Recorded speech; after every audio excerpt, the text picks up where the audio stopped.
Welcome to Creating Presence. I'm Dr. Sandra Bloom, and I'm here with my co-host, Sarah Yanosy. Hi, everyone. Sarah and I have spent the last 25 years working with leaders across the United States and really around the world to build trauma-informed workplaces and to transform service delivery for nonprofit and government and for-profit organizations that exist for the purpose of helping people. In this podcast, we've been sharing our insights, experiences, and our knowledge to inspire people, particularly leaders and other professionals, to put these ideas into practice.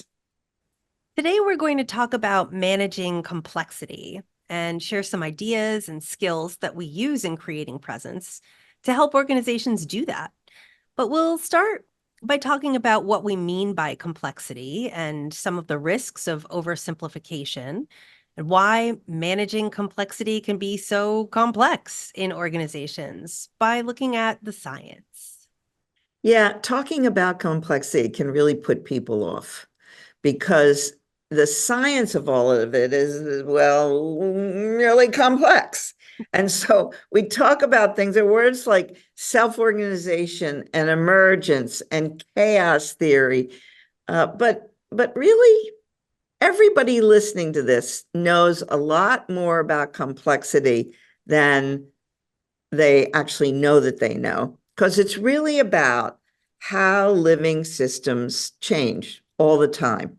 Your own body, your feelings, your family, your community, that's what living systems do constantly.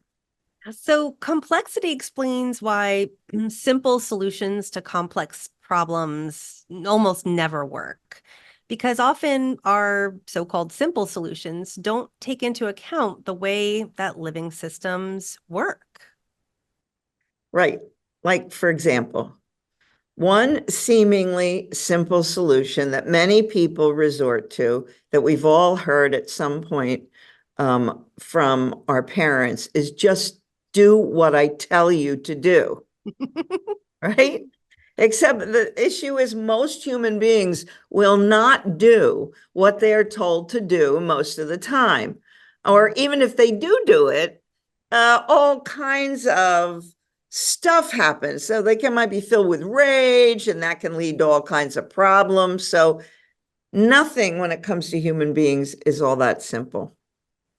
Complexity theory tells us, that change feels chaotic, it increases anxiety, but it offers an opportunity also to increase complexity and establish a new level of organization, right? The way that we put things together. And it's a young branch of science, but it's really important for us because it focuses on how living systems change. And how chaotic that change can be. So to demystify that, something that everybody can relate to, because we either are one or have been one, is think teenager. So there you are as a parent living with a child that you think you know really well and that you can pretty much predict what they're going to say or do or talk about. And then they become an adolescent, and it can feel like it's happened overnight. And then everything is up in the air. You have no idea who this human being is or how that thought, whatever it was, got into their head or anything really. It just feels completely chaotic. And everybody makes it through. So, well, most people do, we hope. About age 18, 19, 20, suddenly it seems you have this reasoning, reasonable, more mature adult. And how in the world did that happen? And that's a really good example of how complex adaptive systems change. It really is such a great example. I think it also explains this streak of gray hair that I have right in the front. But it's so true. You sort of have to move through that period of chaos in order to come out on the other side. And it also reminds me of the conversations we've had about brain development in very young children, right? The explosion of neural connections and then the pruning. And I think there's a real parallel to what happens in our systems and our organizations. But when we're doing trauma work, when we're thinking about applying these ideas about change to trauma-informed practice, it's really important because when people are exposed to trauma or adversity or chronic stress, that decreases their capacity for complexity. And it inhibits change because the drive to repeat the past that's so ingrained in us as humans sort of eliminates our experience of having choice. And this drives individuals and systems towards stability. Even if that stability or equilibrium is not healthy or safe. So it's important, I think, to remember too that the most stable equilibrium condition for anything alive is death. Exactly. Sandy, you just made the yeah, cutthroat gesture. And it's true. If we're not changing, then we are dying. If we're not growing, we're dying. And a therapeutic environment or an organization that does some kind of helping is like any living organism. It's complex, it's nonlinear.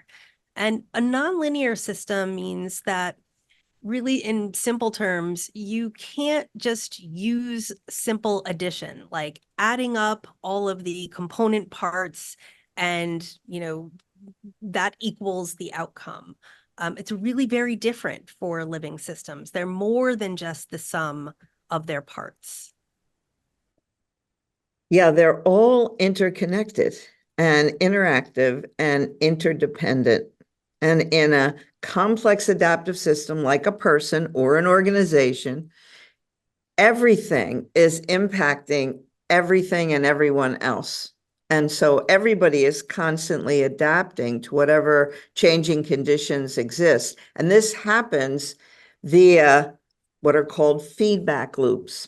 So the original people called cyberneticists. That's a fun word. Yeah. They really started concentrating on this issue of this issue that you were just talking about, that things are not linear.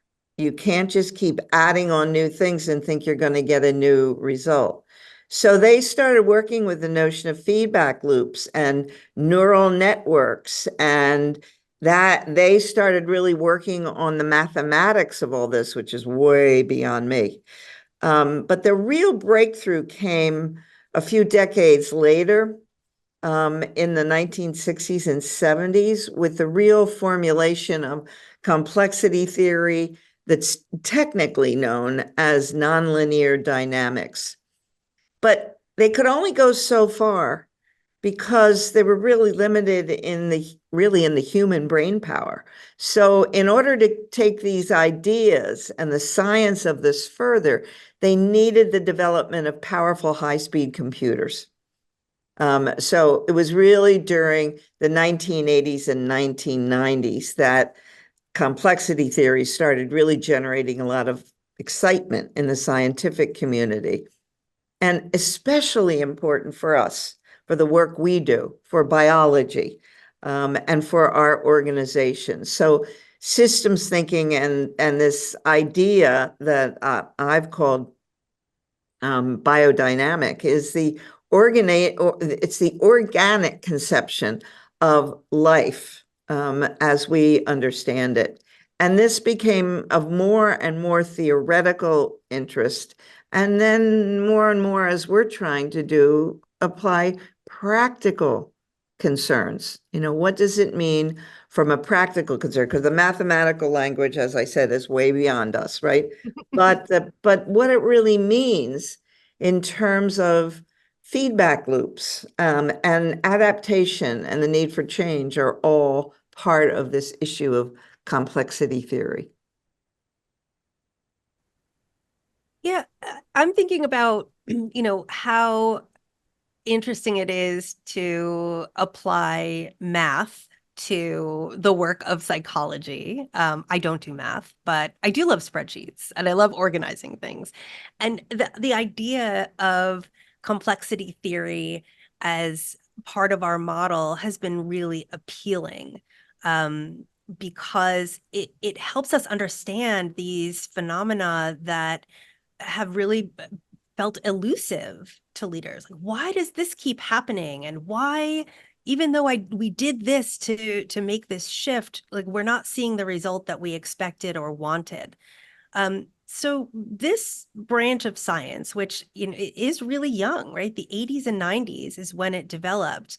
It's really important to us because it helps us understand and make that connection that we've talked about so many times around organizations as living things. Um, and so part of what we're trying to teach leaders is that, understanding the concept of complexity theory means recognizing that cause and effect are not necessarily functionally related. Um, there are all of these intervening factors that contribute to an outcome, and some are factors that we may try to put in place and with intention, and others may be external factors that we don't have any control about. But in linear systems, output is proportional to input. And that means, like if we're building a machine, we put something in and that becomes part of the machine. But in nonlinear systems, this is not the case. We might see just a very small amount of input, right? Something seemingly innocuous that enters the system, but it can produce an enormous change in output. Like I'm actually thinking about, in that connection that you make to our bodies, the, introduction of a virus, right? Tiny input, Little. very, very big impact and outcome, sometimes life or death. And so when we're thinking about how to use this and creating presence, we want to help leaders sort of think about the butterfly effect, right? That concept of like when a butterfly flaps its wings in, the rainforest in Brazil, there is an impact that is seen like across the world in a tidal wave. And the point is that you can't always see or know what's happening somewhere else in the system, but it's having an impact.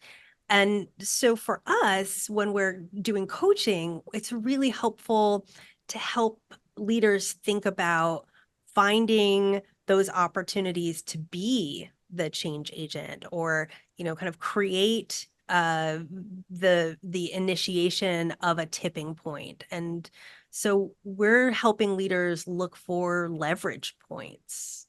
Right, points where they can really make a change.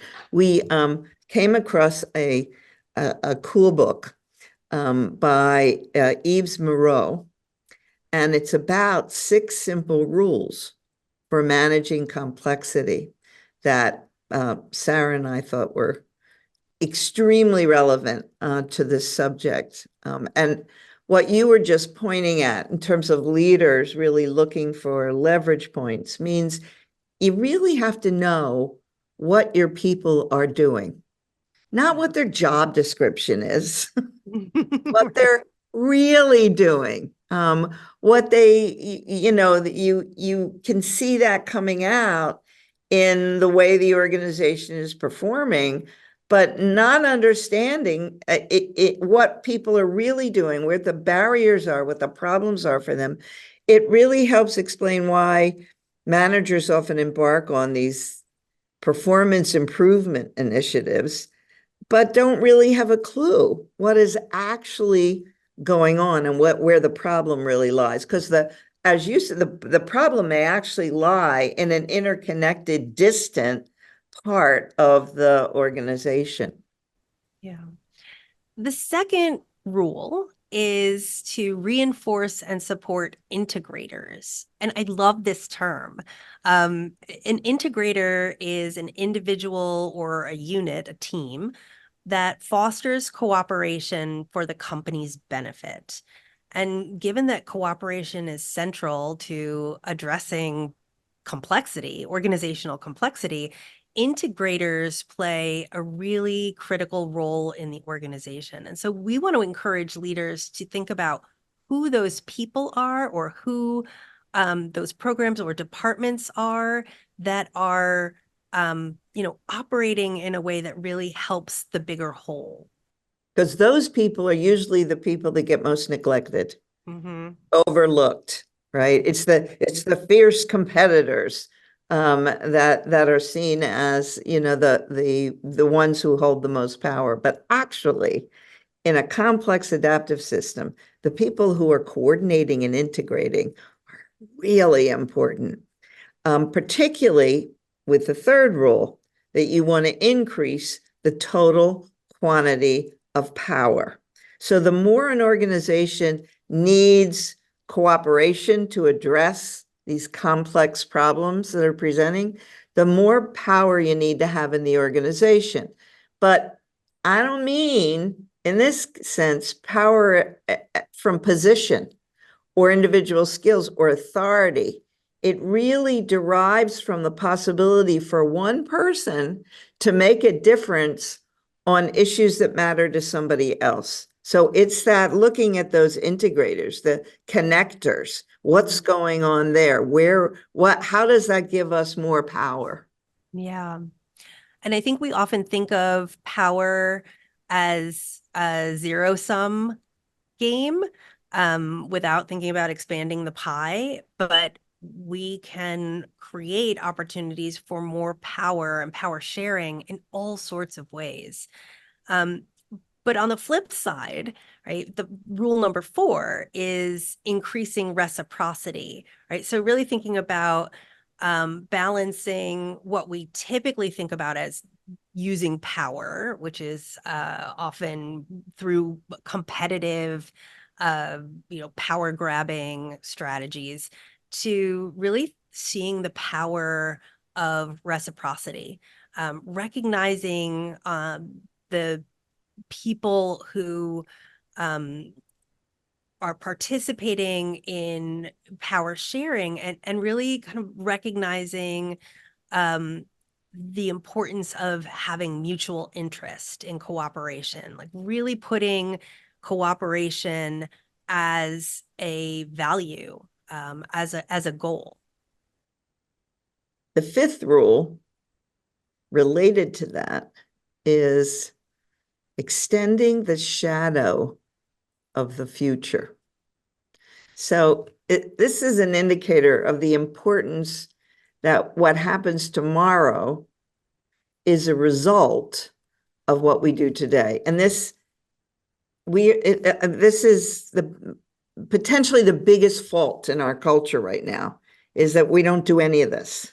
We have this really incredibly short-term approach to what is success.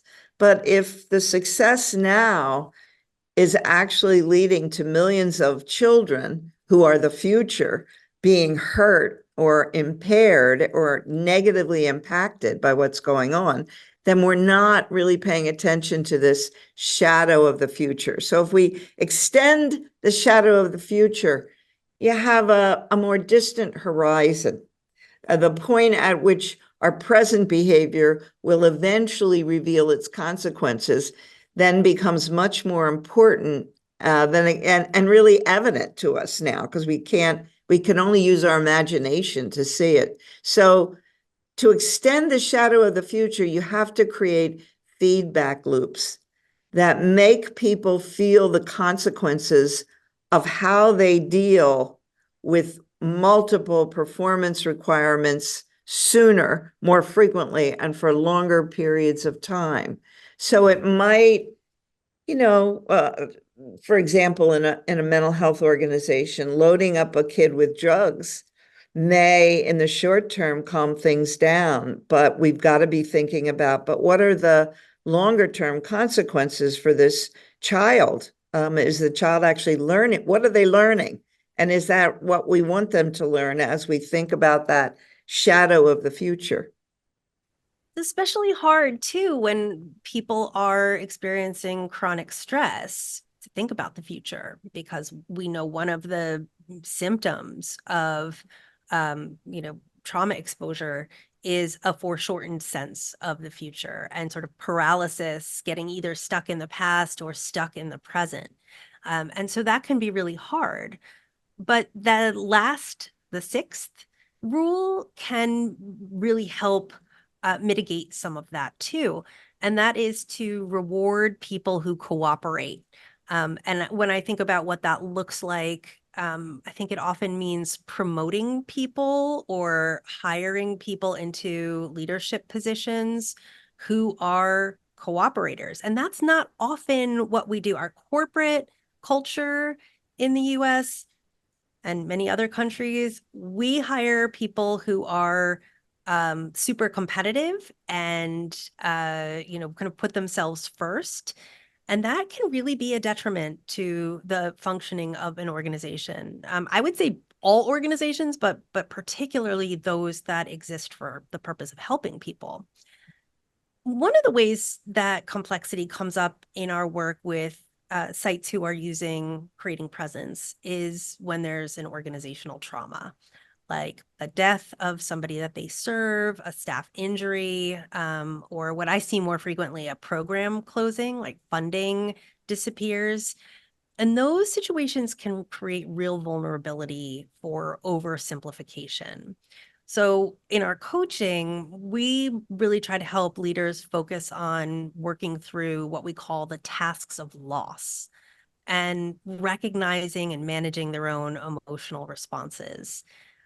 When I was thinking about this topic, I was rereading an article that you wrote with Brian Farraher, who was also the co-author of your book, Destroying Sanctuary and Restoring Sanctuary. And I was really struck by your mention of medical school training because it resonated for me in an application to organizational leaders. And what I was reading was that, the first patients that medical students have are deceased, right? They're working on cadavers. Yeah. And at first they have this like really strong emotional reaction, almost like PTSD symptoms.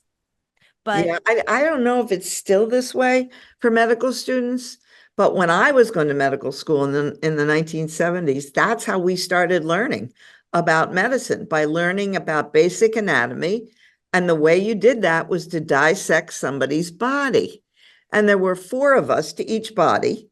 And we took turns on what we were dissecting, what part of the person and who was holding the textbook or the notebook. I volunteered to do that a lot. I was fortunately with three people who wanted to be surgeons. And I already knew I wanted to be a psychiatrist. So finally the professor had to say, Sandy, give the notebook to somebody else. But it was really early training in being tough, in Mhm. numbing ourselves to the reality of what we were doing without simultaneously being disrespectful of the process, because this had been a living person. So surgeons, emergency room docs, almost anyone who has to do procedures that could inflict pain on the person, they have to be numb to the normal emotional reactions of hurting someone, even while knowing it's necessary to help the person or even to save their life. Yeah, but it's temporary, isn't it? It's like emotional numbing is an adaptation. And I think something similar happens to leaders who've experienced organizational losses. That same emotional numbing, right? Tuning out their own emotions, and sometimes even expecting their staff to do the same.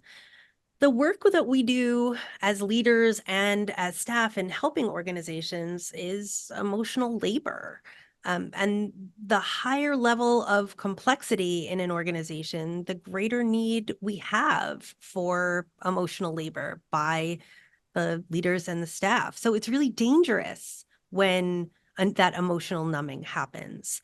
But leaders who encounter organizational trauma often respond with emotional numbing rather than by increasing their emotional labor output. Yeah. Our social institutions are actually designed to accomplish specific tasks and functions, but we also use our institutions to collectively protect us against being overwhelmed with the anxiety that, let's face it, underlies human existence. I mean, we all know we're going to die. So, despite the fact that tragic loss in human service environments isn't really an uncommon event, most organizations are not well prepared for a crisis, other than, if it's a fire or a natural disaster, and now schools, for Yeah. shooters coming into the school. Well, since the mission of healthcare and mental health care and social service environments is to care for and care about the people that they serve, the idea of injury, death, and betrayal is just unacceptable, overwhelmingly threatening, and therefore it evokes a whole lot of social defense maneuvers. So we're so good that nothing like that will ever happen here, because bad things don't happen to good people. And, that's simply not true. So the collective result of this natural inclination to contain anxiety really becomes a problem when institutional events happen that really are really dangerous, but that are associated with death or the fear of death. And under those conditions, it's really hard for people to respond rationally, because our relative ignorance and denial about what is going on with us collectively is likely to be denied and rationalized. Yeah. So it's really all about containing anxiety instead of creating a place for people to process what happened. So we'll talk a lot more about that when we come back from our break. Thanks so much for listening to Creating Presence. Coming up after the break, we'll talk about how we can better manage organizational losses and trauma. We'll be right back after these messages. In a world with trauma, adversity, and mental health deficits, your organization may be feeling the effects in its culture. Recognizing the need for safe, productive, and values-aligned organizations, Creating Presence can help to develop a healthy, biocratic organization. In the Creating Presence training model, your entire staff will learn to value human elements that characterize organizations, learn values that are solution-based and supportive, and implement new skills which will create capable leaders to meet the needs of staff and clients. For more information, go to www.creatingpresence.net. Creating Presence is managed by Lakeside, your resource for trauma-responsive care. Welcome back to Creating Presence.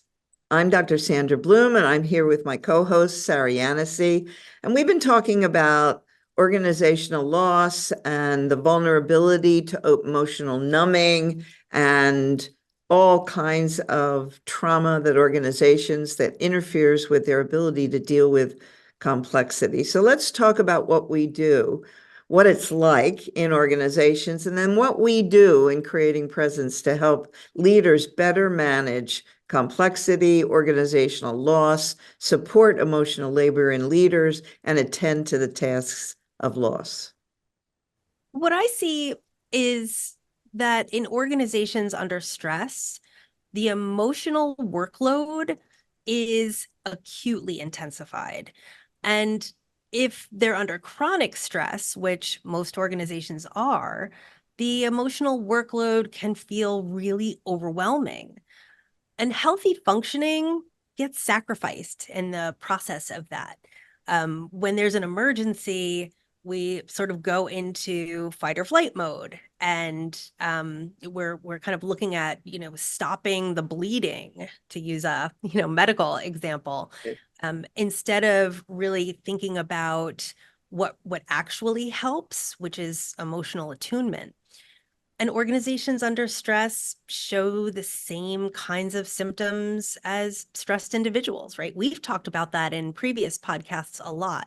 And anybody who has worked in a setting where there's been some kind of threat, right? Whether it's, a surprise visit from your regulators, program closing, funding, everybody's attention gets riveted on that. And often it's like riveted on the latest rumor. And then productivity just nosedives. And that's because humans are hardwired for social interaction. And we experience those things as threats, threats to our social group. And that feels really dangerous. And so it's going to trigger a survival response, right? That fight or flight, freeze or fawn response, and also really powerful emotions. The other thing I think that's important to talk about is that those threats really create difficulty for us in feeling a sense of control. We feel out of control ourselves and the people we depend on. It sort of threatens our basic assumption of the guarantee of stability or certainty. And we fear change because change means some alteration in patterns of power and control, right? Any kind of change threatens upheaval of what we know and what's familiar.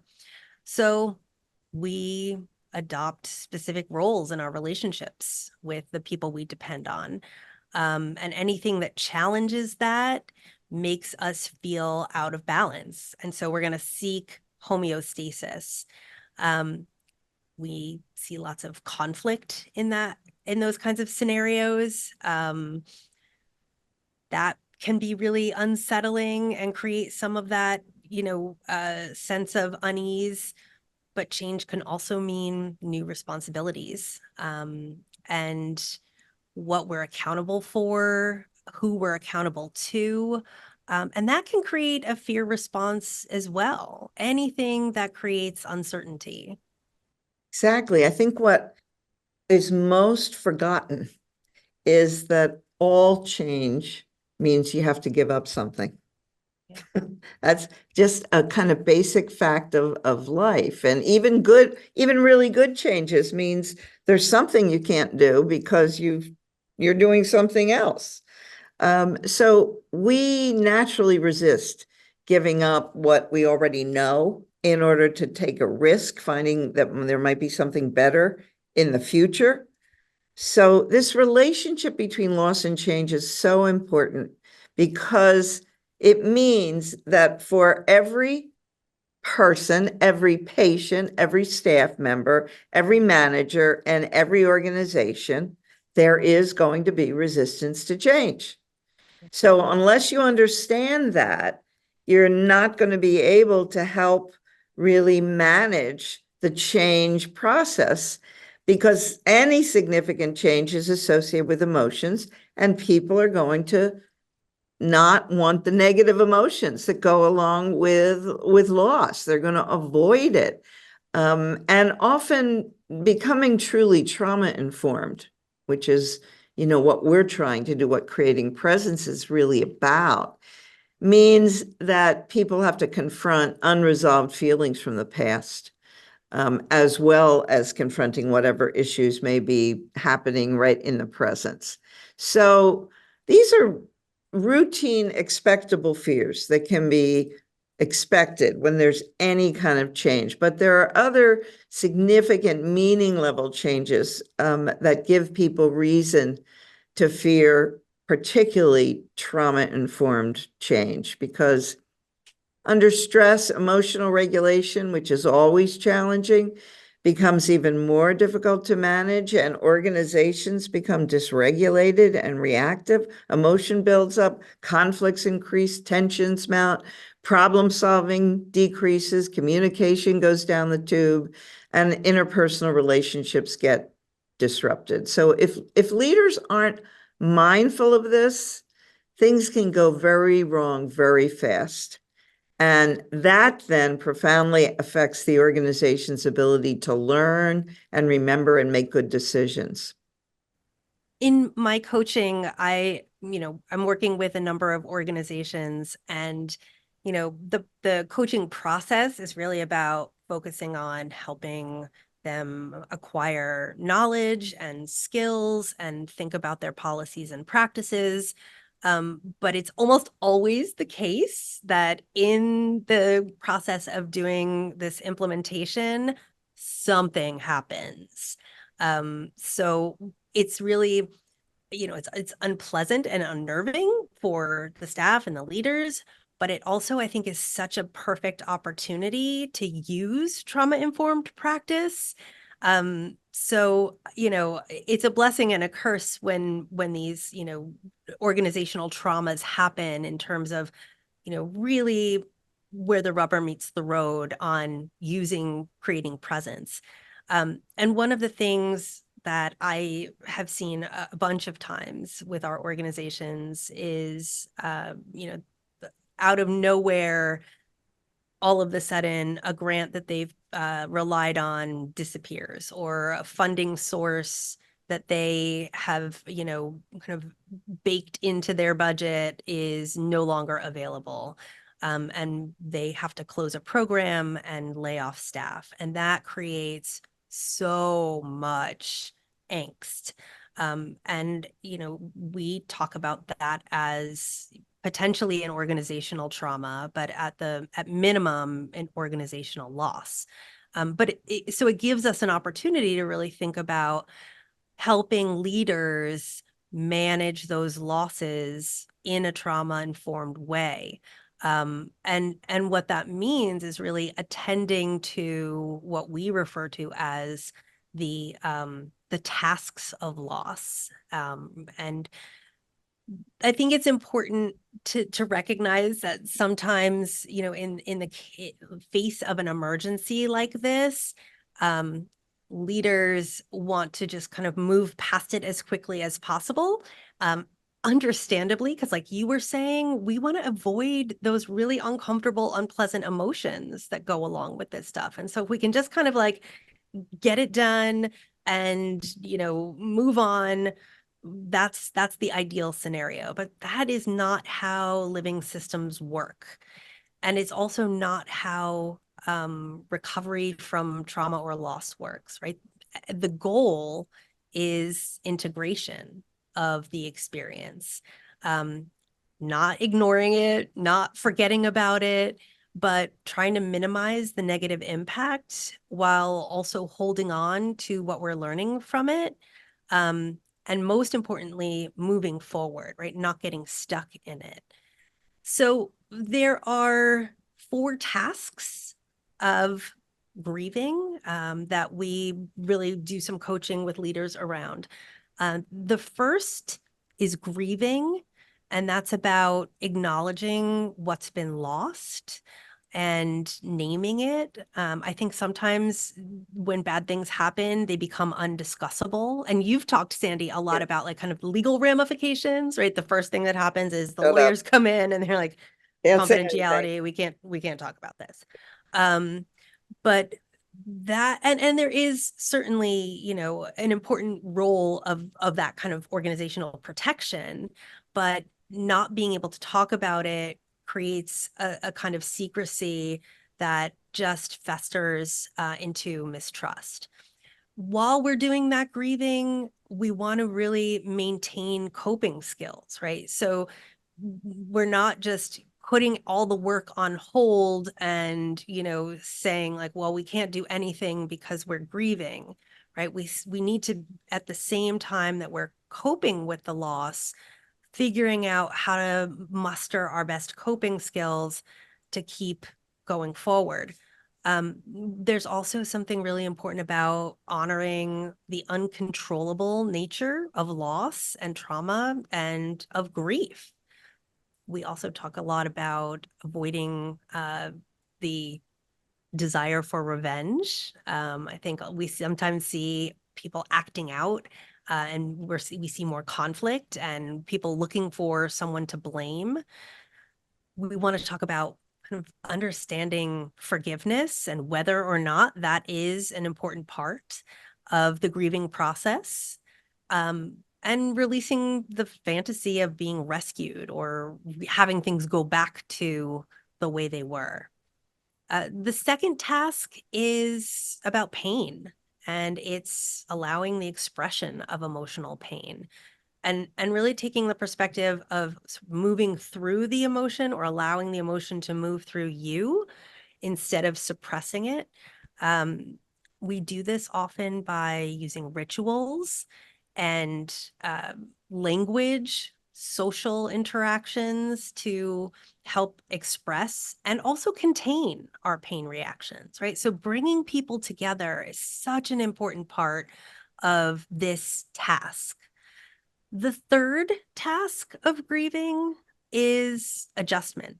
And there's, some really interesting way, I think, of putting it that's about kind of recognizing that there's a new normal. And we talked, I think, a lot about the new normal during COVID, and post-COVID, and kind of being allowed to grieve what was familiar, the ways that we used to structure things, live our lives, think about ourselves, our own sense of self. And it's interesting, there's some, I think, utility in thinking about language here too, and not kind of focusing on the idea of recovery, right? It's not something that you experience and then you get over it. You're really adapting to it or accommodating to it, and restoring healthy functioning, but recognizing that it's going to look different. And then the last is reinvestment, kind of recognizing that life is different because of what happened. But life continues. And in organizations, it's, our organization will look different, but it will continue. And holding on to the positives in that. Yeah, all of this is the real emotional labor that leaders, managers, supervisors need to do if they want to have a healthy organization. And so we've been highlighting how important it is to stay emotionally attuned during any kind of organizational trauma or loss. So let's talk about a skill that we teach in creating presence. And it's called the 6 hats technique. And it's really helpful because what it does is it disrupts, how a group of people will often divide up into roles, predictable roles. The same person says the same complaint over and over again. The other person is really, oh, everything's going to be okay all the time. Somebody else says, I'm feeling such and such. It's all that it typically happens in a group, and we're more likely to get involved than in groupthink and in reenactment behavior, which we've talked about in previous podcasts. So I want to tell you a little bit about the origins of this skill called the 6 hats technique. It was written about by a guy who was from Malta, and he was a physician, a psychologist, an author, inventor, and a consultant. His name was Edward de Bono, and he taught and wrote about thinking for most of his life. He died in 2021. But he used his work as a way to advise government agencies, but he also wanted it to be a practical tool for kind of everyday problem solving. So he was also the inventor of what's called lateral thinking, which leads to a lot more creativity and kind of surprising outcomes. So he called it the 6 thinking hats. It's a way to understand and explore different types of thinking without getting bogged down in those typical roles that each of us assumes in a group setting. And he wrote a whole book about it. Yeah, I love the six hats technique, and I especially love it when we're dealing with kind of that final step in managing organizational loss, which is like, what do we do from here? Where do we go from here? And you mentioned the connection to reenactment, and under stress and in the face of trauma, we are so vulnerable to kind of going back to what we know, even when what we know isn't healthy. And that often shows up in the way that we embody different roles in our organization. So I've been in lots of leadership meetings in my career. And I'm actually thinking about a team that I was a member of for a really long time. And when I think back about that, especially when we were kind of facing challenges, I recognize that like in those meetings, most of us fell into these unintended roles based on our own identities, our positions in the organization, and even our personal characteristics. One of the people on our team I would have referred to, like looking back now, I refer to this person as like the detective. This was like the guy who is like, I just want the facts, had lots of questions. The questions got overwhelming, and I often felt I was like, oh, this is like so detailed. I'm kind of, getting distracted and lost in my grocery list, mentally because of the depth. Um, FYI, he was our CFO.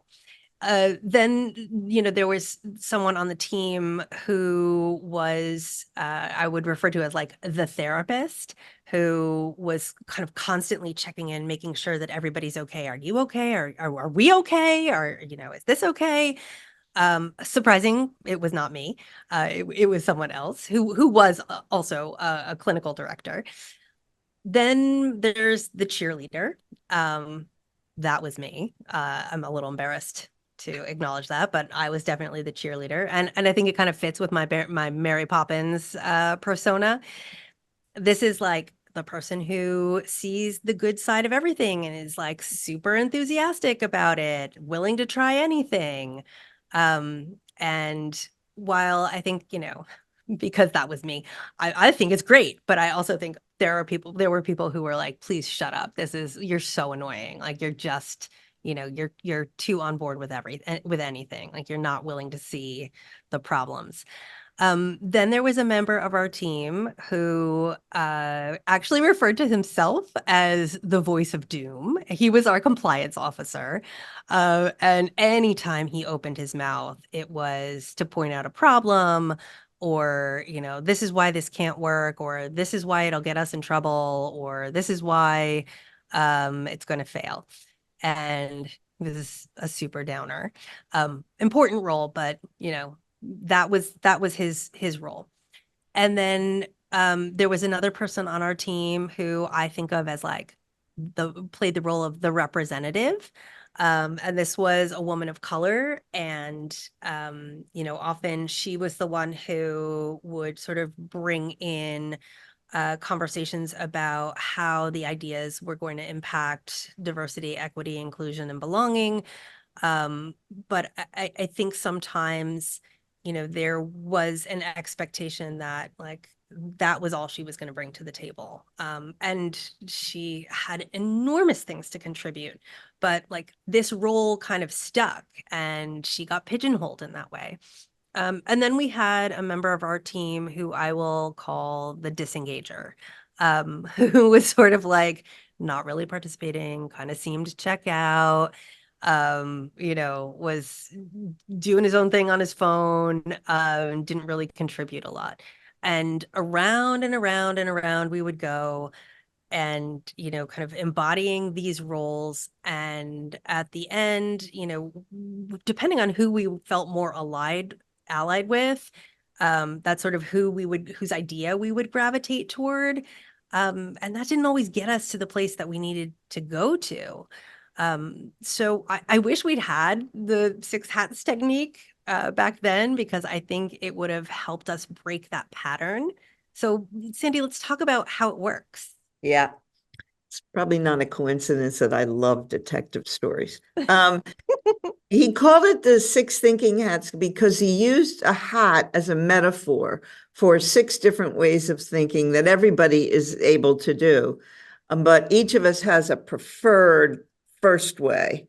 And then if we have the time and the energy and we're not too stressed, we can also put on the other hat. So by mentally wearing different thinking hats, people are forced to look at a problem from a different perspective instead of in a one-sided way. So he said that there were each of these frames of mind could be found in the brain and create conscious thoughts for certain aspects of the issues that are being discussed. But where it's so cool to do in a group is that instead of one person wearing one hat, everybody has to put on that particular hat, and everybody has to be the detective, and then everybody has to be the therapist, and then everybody, and so then by the time you get to the last hat, that's about integration. So let's talk about what those 6 hats are.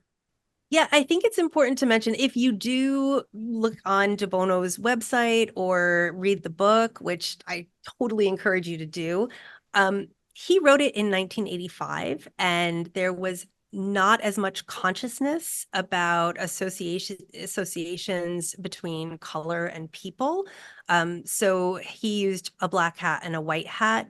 We have adapted that because we understand that, in our current social context, assigning those colors could be experienced as microaggressions. So our hat is purple instead of white, and pink instead of black. So let's talk about what the hats are, Sandy. Right. We'll start with purple. So purple is about for the detective. It's information. What are the facts? You focus just on the available data, look at what you already know, look at how you could find out where the gaps in knowledge are and fill them. That's what the purple one is. The red hat is for what are we feeling? What are the feeling people? Look at the problems. What are the gut feelings? Intuition. What are the emotions aroused? But everybody has an emotional reaction to everything. So it's just a matter of, in a group, making sure everybody has a chance to really talk about their emotional reactions. Pink is about judgment. So everybody contributes, and you can go around the group and ask each member to share, like, what do you think might be a problem with this idea? You look at the potentially negative outcomes, why it might not work. And it's important because it really highlights potential weak points in a plan. And then there's gold, which was my, most comfortable role, which is the positive view, right? What are the opportunities? What are the optimistic viewpoints about the benefits and the value of an idea? And the last 2 hats, the next to the last one is the green one. And this is for creativity. This is, wow, wild ideas, really brainstorming, freewheeling, thinking outside of the box, all of that. And everybody does that. Wild ideas. The wilder, the more you're actually wearing the green hat. And then the 6th hat is blue. And that's for integration. How can we pull together all the ideas? It is really about integrating everything that we've come up with. And I've done this, and it's just shocking how by the time you get there, all of that dissension and stress, it's been really fun. And all of that, oh, you'd have to do it my way stuff, the control issues have really been diminished, and actually you come up with something much more able to respond to a complex issues than we could ever do doing what we usually do. Yeah. So we've covered a lot of ground in our podcast today.